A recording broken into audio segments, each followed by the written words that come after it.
Magandang umaga mga kagurame. Happy Saturday sa inyo. Dex speaking again. So, the reason why I created a video is a short video for one passenger na nagtanong. Nadaan po kasi kami sa gasolinahan. Kanya, kuya, bakit ang daming natutulog? So, sa gasolinahan na yan. Sabi ko po sa kanya, marami pong rason ma'am, pero the main reason why natutulog po sila dyan is number one, pagod na po sila, bumakbak po sila throughout the day. So when you say bumakbak ma'am, ibig sabihin they work hard, alright, yung mga pang umaga, that's why they are sleeping na po sa gabi. So paggising po nila ulit, nakapag-charge na sila, they're going to ride again or babakbak na naman po yan. And for one reason, hindi po sila nakakauwi or umuwi na kasi they are far. Some of them are from Laguna, Bulacan, and Quezon, no?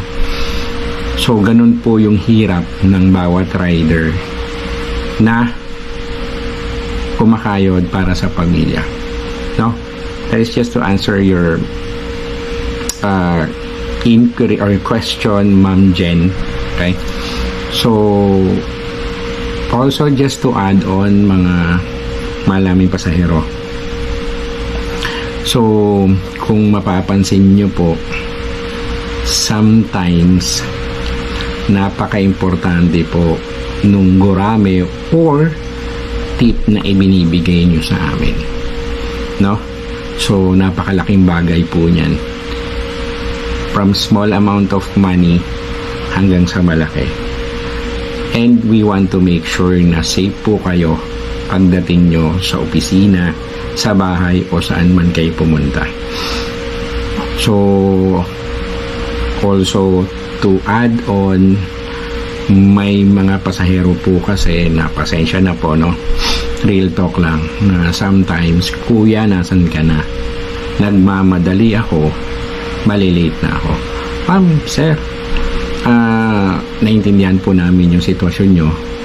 So pipilitin po ng rider na maihatid kayo sa inyong opisina or pupuntahan.